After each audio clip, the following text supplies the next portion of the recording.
성경 말씀은 신약성경 로마서 제1장 16절에서 17절 말씀입니다. 로마서 제1장 16절에서 17절 말씀 함께 읽겠습니다. 하나님께서 주신 말씀입니다. 내가 복음을 부끄러워하지 아니하노니 이 복음은 모든 믿는 자에게 구원을 주시는 하나님의 능력이 됨이라. 먼저는 유대인에게요 그리고 헬라인에게로다. 복음에는 하나님의 의가 나타나서 믿음으로 믿음에 이르게 하나니 기록된 바 오직 의인은 믿음으로 말미암아 살리라 함과 같으니라. 아멘.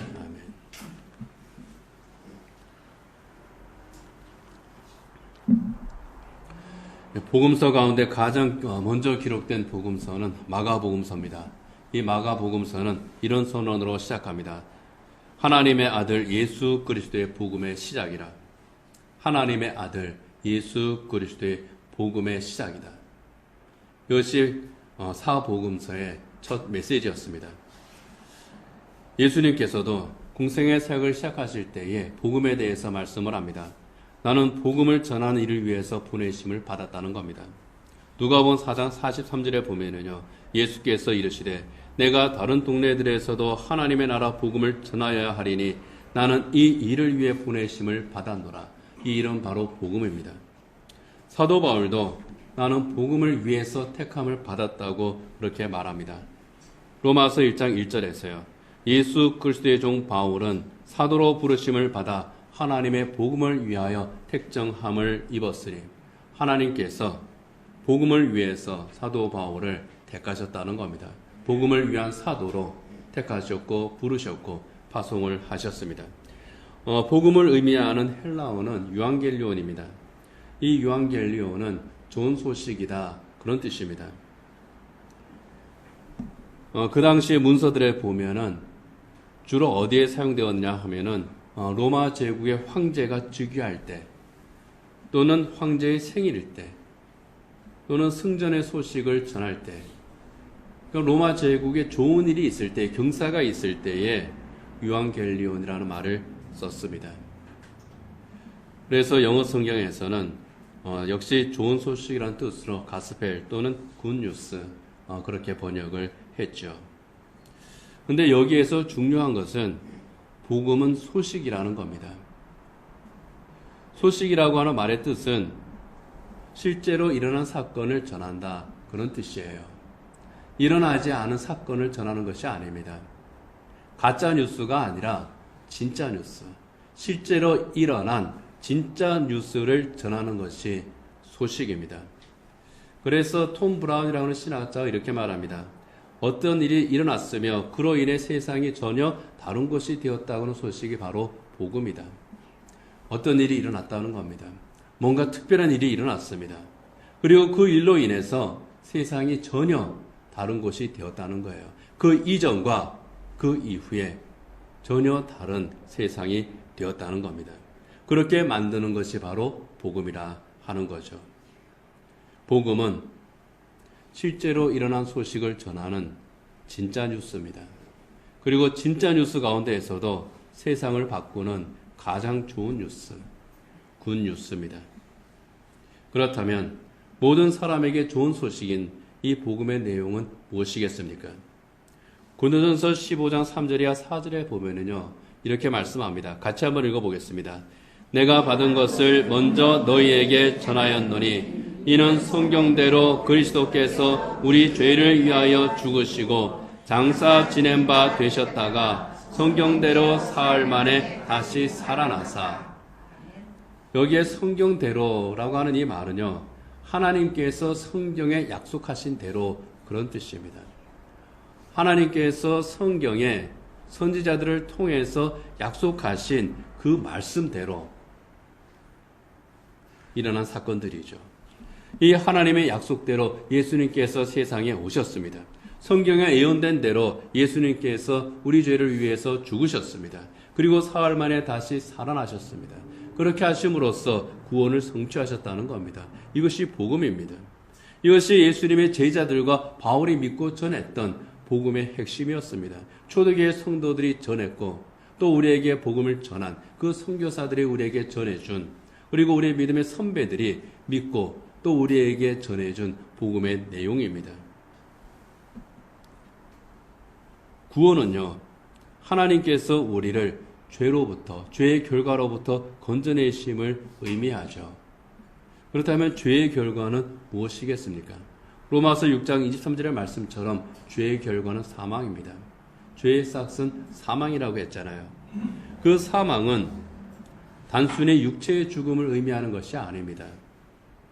육체의 죽음 이후에 다가오는 영원한 사망을 의미합니다. 이것은 누구도 피할 수 없습니다. 어떤 방법으로도 해결할 수가 없습니다. 그런데 예수님께서 이것을 해결해 주신 거죠. 예수님께서 십자가에서 우리가 치러야 될 그 죄의 대가를 대신 치르심으로써, 그리고 부활을 통해서 영원한 사망의 권세로부터 해방시켜 주신 겁니다. 이게 구원입니다. 로마서 8장 2절에서는 이렇게 선언합니다. 같이 읽겠습니다. 이는 그리스도 예수 안에 있는 생명의 성령의 법이 죄와 사망의 법에서 너를 해방하였습니다.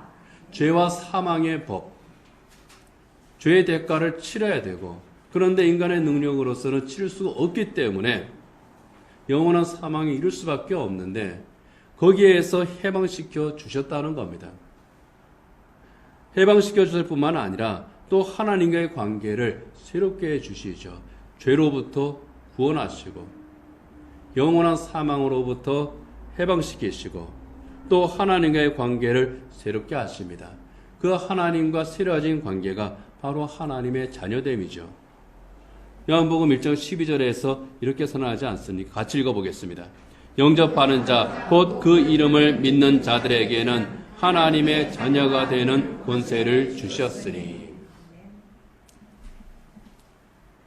죄를 대속하시고 용서하시고 하나님의 자녀가 되게 하시는 이 모든 과정이 바로 구원입니다. 그리고 이 구원의 은혜에 대한 소식이 복음이라는 겁니다. 그리고 누구든지 이 복음을 듣는 자, 이 복음을 듣고 믿는 자, 그들이 바로 하나님의 약속대로 구원의 은혜를 받는 거죠. 그것이 우리가 읽은 로마서 1장 16절의 말씀입니다. 같이 한번 읽겠습니다. 이 복음은 모든 믿는 자에게 구원을 주시는 하나님의 능력이 됨이라. 먼저는 유대인에게요, 그리고 헬라인에게로다. 아멘. 먼저는 유대인에게요, 그리고 헬라인에게로다 하는 이 말씀은요, 지난주에 말씀드린 것처럼 복음이 전해진 순서를 의미합니다. 구원의 대상을 1등, 2등, 3등, 4등 그렇게 구별하거나 차별하는 것이 아닙니다. 단순하게 시간적으로 복음이 전해진 순서예요. 그 순서에 따라서 모든 사람들이 복음을 들었습니다. 그리고 복음을 듣고 믿는 자들 구원을 받습니다. 그래서 복음은 모든 믿는 자에게 구원을 주시는 하나님의 능력이 된다고 선언을 하는 겁니다. 근데 여기에서 말씀하시는 하나님의 능력, 거기에서 능력이라고 하는 말은요, 헬라어로 디나미스죠. 우리가 많이 들어서 잘 압니다. 이 디나미스는 다이나마이트라고 하는 이 폭약의 어원이 됩니다. 그래서 디나미스는 어떤 폭발적인 그런 힘을 의미합니다. 근데 본문에서는 이 폭발적인 힘을 의미하면서 동시에 실행할 수 있는 힘을 뜻합니다. 그냥 단순하게 펑 하고 터지는 것이 아니라 실제로 실행할 수 있는 힘. 말로만 약속하고 지키지 못하는 게 아니라 약속하고 지킬 수 있는 능력. 실행력이 바로 이 디나미스입니다. 하나님의 능력은 그렇다는 겁니다. 하나님께서 약속하셨습니다. 그러면은 지키시는 겁니다. 내가 이렇게 하겠다. 그러면은 그대로 행하시는 겁니다. 약속대로 행하시고 성취하시는 능력의 하나님이라는 뜻이 바로 구원을 주시는 하나님의 능력이 된다고 하는 이 말씀의 의미입니다. 그렇다면 왜 복음은 믿는 자에게 구원을 주시는 하나님의 능력이 된다고 했느냐는 겁니다. 우리가 그것을 생각합니다. 이어지는 로마서 1장 17절을 보면은요, 이 복음에 나타나는 것이 있다고 말씀을 합니다. 같이 한번 읽겠습니다. 복음에는 하나님의 의가 나타나서 믿음으로 믿음에 이르게 하나니 기록된 바 오직 의인은 믿음으로 말미암아 살리라 함과 같으니라. 아멘. 복음에는 하나님의 의가 나타난다는 거예요. 하나님의 의라고 번역된 말은 그 헬라어로 보면은요, 디카이오신의 데우라고 되어 있습니다. 여기 데우는 하나님이죠. 그리고 디카이오신의가 바로 정의다, 정의라고 하는, 우리가 일반적으로 생각하는 정의라고 하는 뜻입니다. 이 정의라고 하는 개념은요, 규정하기가 쉽지 않습니다. 시대에 따라서 다르고요, 사회에 따라서 다릅니다. 철학자들이 또 사회학자들이 정의라고 하는 개념에 대해서 여러 가지 정의들을 많이 내렸습니다. 어떤 사람은 더 많은 사람들이 행복한 것, 그러니까 최대 다수의 최대 행복이 정의다, 그렇게 말하고요. 어떤 사람은 숫자가 중요한 게 아니야, 양심에 따라서 거리낌 없이 행할 수 있는 것이 그게 바로 정의다, 그렇게 설명합니다. 그리고 최근에는 공정하고 평등한 사회를 만드는 것, 그것이 바로 정의다, 그렇게 또 이제 설명을 합니다. 정의라고 하는 개념은 시대에 따라서 다르고 또 나라에 따라서 다르고 사람에 따라서 다릅니다. 그리고 성경이 말씀하는 이 정의 역시 또 다릅니다. 기본적인 뜻은 올바름이라고 하는 의미를 가지고 있지만은 또 그것이 적용되는 현장에서는 조금씩 다르다고 하는 겁니다. 그래서 디카이오신이라고 하는 이 헬라어는요, 기본적으로는 올바르다, 공평하다, 경건하다, 그런 뜻을 가지고 있습니다. 그리고 올바름과 공평함을 위해서 필요한 것, 법이죠. 기준이 필요한 거잖아요. 법입니다. 그래서 그 당시, 초대교회 당시 그 로마 사회에서의 디카이오신의 정의는요, 법적인 정의입니다. 사람들이 생각하는 정의가 아니에요. 사람이 옳다고 해서 이게 정의다가 아니라 법에 규정된 것, 그게 정의입니다. 법의 실현이 정의예요. 현대사회하고 거의 좀 비슷합니다. 율법적 정의도 그런 의미가 있습니다. 율법에 규정된 죄가 있습니다. 악이 있습니다. 이것이 드러나요. 죄를 지었습니다. 그러면 그 대가를 치르게 하고 징벌하는 겁니다. 이것이 율법적인 정의예요. 그런데 하나님께서 아주 특별한 방법으로 이 정의의 문제를 해결하신 겁니다. 예수님에게 그 죄의 대가를 대신 치르게 하신 겁니다. 이것을 죄의 전가라고 합니다. 이 전가라고 하는 말은 떠넘긴다, 그런 뜻이거든요. 죄를 전가받으신 예수님께서, 우리의 죄를 전가받으신 예수님께서 십자가에서 대신 징벌을 받으시는 겁니다. 십자가에서 대신 징벌받아 죽으심으로 율법적 정의를 실현하시는 겁니다. 하나님께서 그렇게 하신 거예요. 하나님의 정의 실현 방법입니다. 하나님께서 그렇게 하신 까닭은요, 하나님께서 사람들을 사랑하시기 때문이었습니다. 그래서 예수님의 십자가 대속의 죽음을 통해서 하나님께서 율법의 정의를 실천하셨고, 그럼으로써 하나님의 정의를 완성하신 겁니다. 몰트만이라는 신학자가 있습니다. 이 몰트만은요, 하나님의 정의로서의 이 디카이오 신에는 단순히 선과 악을 판정하는 정의나 선한 업적을 보상하고 악한 업적을 징벌하는 그런 정의라기보다는 오히려 희생자에게 공의를 세우시고 가해자를 바로잡으시는 창조적인 정의다, 그렇게 말합니다. 하나님께서 이미 일어난 죄의 사슬을 풀어 없애시고 이미 일어난 일은 과거로 만드시고 생명의 새로운 시작을 가능하게 해주신다는 겁니다. 율법에서 눈에는 눈, 이에는 이, 그렇게 갚아라 했을 때에 사람들은 어떻게 그것을 해석했느냐 하면은, 다른 이웃의 눈을 너가 뽑았으면 네 눈을 뽑아라, 그렇게 되는 거예요. 다른 사람의 일을 상하게 하시면 너의 일을 상하게 해라. 그런데 하나님께서는 그래? 내가 예수님의 눈을 뽑을게. 예수님의 일을 뽑을게. 생명을 생명으로 갚으라. 가해자의 생명으로 갚아야 됩니다. 그런데 예수님의 생명으로 갚을게. 이게 하나님의 정의 실현 방법이었다는 겁니다. 그렇게 함으로써 하나님과의 깨어진 관계를 회복시켜 주시는 겁니다. 이것이 복음에 나타난 하나님의 의이고 이것이 바로 구원의 능력이라는 겁니다. 이 하나님의 의가 성취됨으로 구원을 받은 사람을 의인이라고 합니다. 그런데 정말 알아야 될 것이 내가 어떻게 해서 의롭게 되었는가? 내가 어떻게 의롭다함을 입을 수가 있었는가 하는 거죠. 내 스스로의 의로움으로, 나의 선함으로, 나의 희생으로 의인이 된 것이 아니라는 겁니다. 우리의 죄를 전가받으신 예수님께서 십자가에서 대속해 주심으로 내가 의인이 된 겁니다. 정확하게는 의롭다 인정함을 받게 된 겁니다. 이것을 바로 칭의라고 합니다. 우리가 의로워서가 아니라 예수님을 믿는 믿음만으로 하나님께서 의롭다고 인정해 주신 겁니다. 여러분.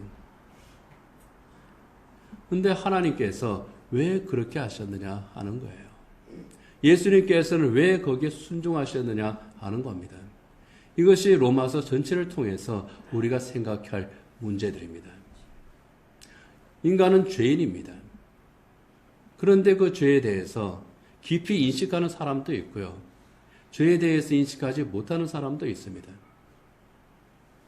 죄 때문에 가슴을 치는 사람이 있는 반면에 그 죄를 인정하지 않는 사람도 있습니다.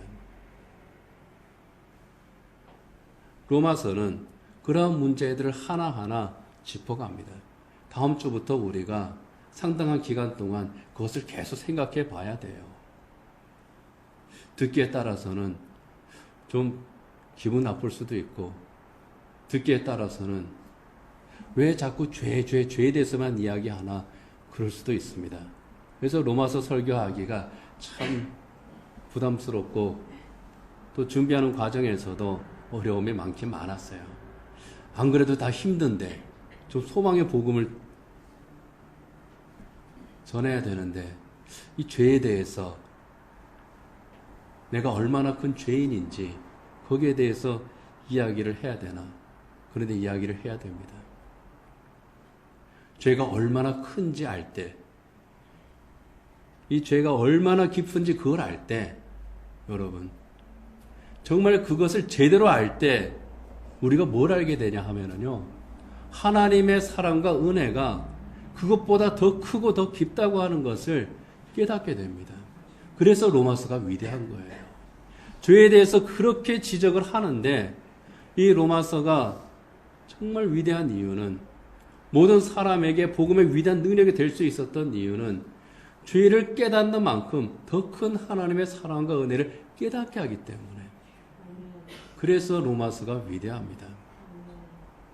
이 위대한 로마서 우리가 지금 시작을 했는데요. 이제 다음 주부터 이 죄의 깊은 바다에 우리가 풍덩 빠져야 돼요. 어떤 사람은 허우적될 수도 있습니다. 어떤 사람은 빠져나가고 싶을 수도 있습니다. 인정하지 않고 싶을 수도 있습니다. 그럼에도 불구하고 이 죄에 대해서 우리가 생각하려고 합니다. 그리고 동시에 성령 하나님께서 우리에게 정말 큰 은혜를 주시기를 정말 소망합니다. 칼바르트라는 신학자가 있습니다. 이 칼바르트가 이 로마서를 두고 주석을 썼는데요. 그때 죄인은 인간의 모습에 대해서 이렇게 묘사했습니다. 우리는 하나님으로부터 멀리 떨어져 있으며 그분과 우리의 거리는 점점 커지고 있으며 그 결과는 우리가 상상할 수 있는 것보다 훨씬 심각하다. 인간은 자신의 주인이 된다. 인간과 하나님의 결합은 회복이 불가능해 보일 정도로 찢겼다. 인간의 피조성은 그 자신의 수갑이다. 그의 죄는 그의 빚이다. 그의 죽음이 운명이다. 그의 세상은 카오스다. 그의 세상은 허상이다. 죄인인 인간의 적나라한 모습입니다. 그리고 이것은 구원을 받기 전 우리의 모습이기도 합니다. 이러한 죄인을 대하는 하나님의 태도, 하나님의 기본적인 입장은 무엇이겠습니까? 엄격하죠. 죄에 대해서는 하나님은 엄격합니다. 단호합니다. 그래서 죄인인 인간은요, 심각하고 파괴적인 그 죄의 대가를 완전히 치러야 됩니다. 하나도 남김없이 다 치러야 되는 겁니다. 불가능하죠. 인간의 능력으로는 도저히 해결할 수 없는 그런 문제입니다. 이 문제를 하나님께서 해결해 주시는 겁니다. 이게 예수님의 십자가예요. 죄인인 우리가 치러야 될 그 책임을 대신 감당하시고 용서라고 하는 은혜와 자비를 베푸셨습니다. 하나님의 사랑으로 이 일을 행하신 겁니다. 그렇게 하심으로써 의를 이루신 거죠. 여러분, 이게 복음입니다. 이게 복음의 본질이고요. 복음의 내용입니다. 그 소식을 널리 선포하는 것이 바울의 사명이었고 우리의 삶입니다. 엊그제 하나님의 품에 안긴 그 하나님의 정말 귀한 종이 한 분 계십니다. 그 팀 켈러라고 하는 미국의 목사님인데요. 이분이 나이를 보니까 72살이에요. 아직 옛날에는 뭐 이제 70 넘으면은 그래 그 정도면 이제 천수 누렸지. 그런데 요즘은 아직 젊은데 그러잖아요. 이 팀 켈러 목사님이 70대 초반의 나이에 하나님의 품에 안겼습니다. 말년에 췌장암으로 투병하셨다 그래요.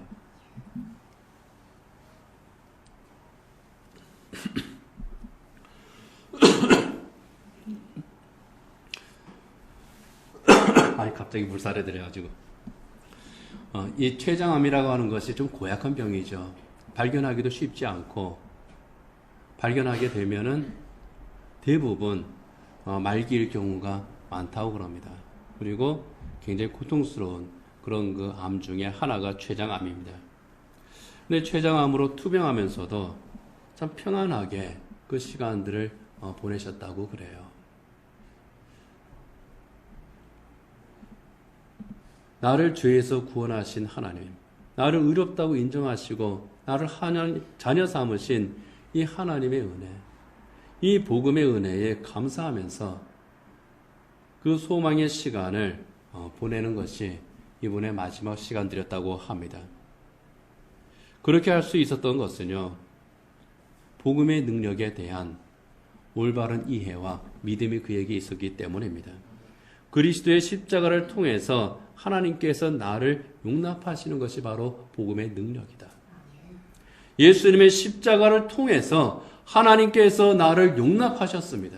죄인인 나를 하나님께서 용납하셨습니다. 쓰러지는 나를 하나님께서 용납하셨습니다.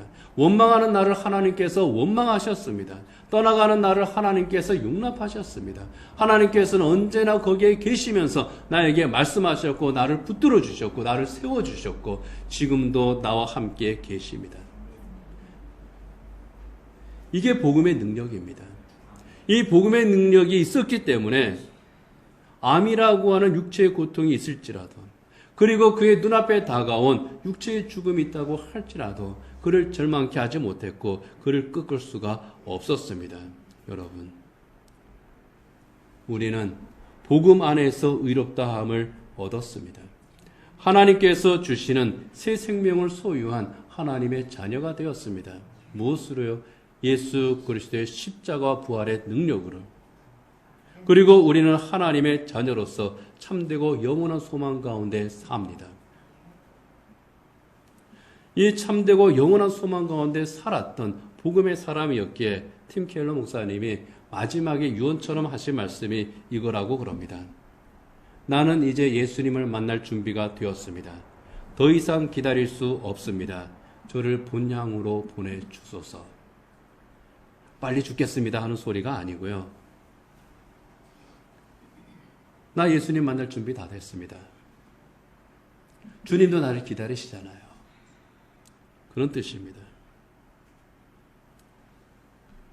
참된 복음을 소유한 사람, 하나님의 의로 말미암아 성취된 구원의 은혜를 누리는 사람, 복음 안에서 기뻐하고 복음 안에서 소망을 가진 그리스도인의 모습이 바로 여기에 있습니다.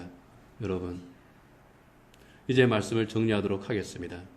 복음은요, 우리를 죄에서 구원하시는 하나님의 능력입니다. 우리 스스로가 죄의 문제 해결할 수 없습니다. 우리 스스로가 의로울 수 없습니다.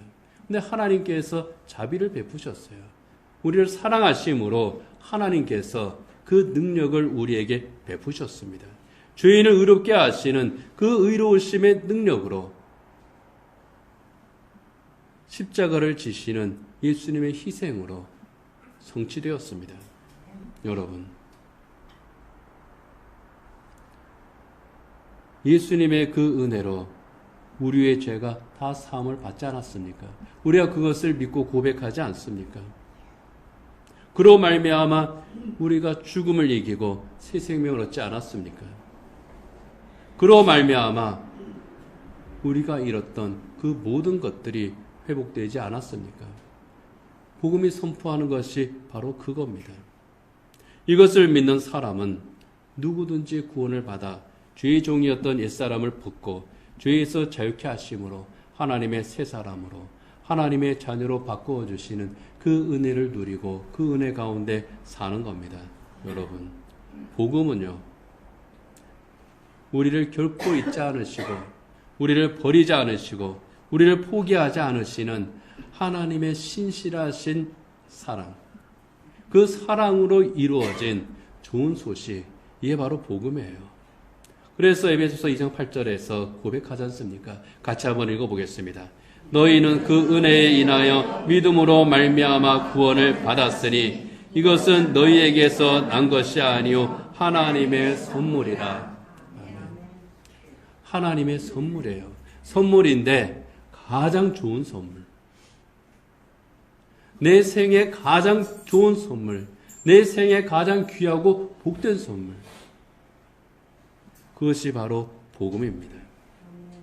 그래서 복음은 무엇으로도 설명할 수 없는 놀라운 은혜입니다. 이 하나님의 능력으로 말미암은 놀라운 은혜. 그래서 바울은 이 복음을 자랑했습니다. 그래서 팀 켈러 목사님도 소망 가운데에서 복음을 붙들었습니다. 여러분, 우리에게 이 복음이 있습니다. 예수님의 십자가 부활에 이 복음이 있습니다. 하나님의 능력으로 우리를 구원하신 이 복음, 우리 믿음의 선배들이 결코 부끄러워하지 않았던 이 복음입니다. 이 복음을 자랑할 수 있는, 그리고 십자가의 주님을 따라가는 하나님의 사람들이 되기를 원합니다. 참으로 복된 그리스도인이 되기를 원합니다. 우리의 말로, 우리가 살아가는 그 삶의 현장에서 우리의 입으로 복음을 선포하고 우리의 생활 속에서 이 좋은 복음을 사도 바울처럼 결코 부끄러워하지 않고 자랑하고 증거하며 살아가는, 그래서 생명의 열매를 풍성히 맺는 증인의 삶을 살아가는 저 여러분이 되기를 원합니다. 기도하겠습니다. 네, 반주해 주시고요. 복음에는 하나님의 의가 나타난다고 했습니다. 그 하나님의 의는 하나님의 사랑의 표현입니다. 하나님의 사랑이 우리로 하여금 의롭게 했습니다. 우리가 의로워서가 아니라 예수님께서 우리의 죄의 대가를 치러주심으로 하나님께서 우리를 의롭다고 인정하셨습니다. 그러므로 구원받은 은혜가 참으로 큽니다. 이 시간 나는 이 구원의 은혜에 대해서 얼마나 감사하며 얼마나 기뻐하며 얼마나 소중하게 생각하고 있는지 주님 앞에 성찰하며 잠시 하나님 앞에서 우리의 믿음을 고백하며 기도하시기 바랍니다. 그리고 이 복음과 동행하기를, 이 복음을 자랑하며 살기를, 의롭게 하신 하나님의 은혜에 합당한 삶을 살기를 또 이 시간 결단하시기 바랍니다.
때로는 죄를 외면하면서 살았습니다. 때로는 죄인 줄 알면서도 묵인하면서 살았습니다. 죄에서 해방되기를 원하면서도 그 죄에 매여서 살았습니다. 스스로 해결할 수 없다는 것을 알면서도 오직 하나님께만 이 죄를 해결할 수 있는 능력이 있고 은혜가 있음을 알면서도 하나님을 떠난 것이 죄인의 모습입니다.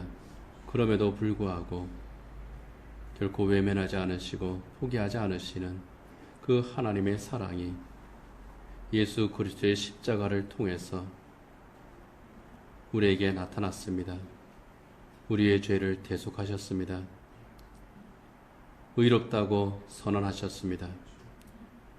이것을 우리가 부끄러움 가운데에서도 깨닫고 믿을 때에 하나님께서는 내 자녀가 살아서 돌아왔다고 영접하십니다. 하나님, 이 사랑의 은혜를 저희들이 이 시간 생각하며 내게 있는 이 복음이 얼마나 소중한 것인지, 하나님께서 주신 이 구원의 선물이 얼마나 크고 복된 것인지 저희들을 생각하게 하시고 복음에 합당한 삶, 하나님께서 의롭게 하셨으니 이제는 하나님의 의에 합한 삶을 저희들이 살아내게 하시고 이 소중한 복음을 부끄러워하지 아니하고 자랑하며 선포하며 복음의 열매를 맺으며 살아가는 우리 모든 성도들 되게 하여 주옵소서. 예수님 이름으로 기도드립니다. 아멘.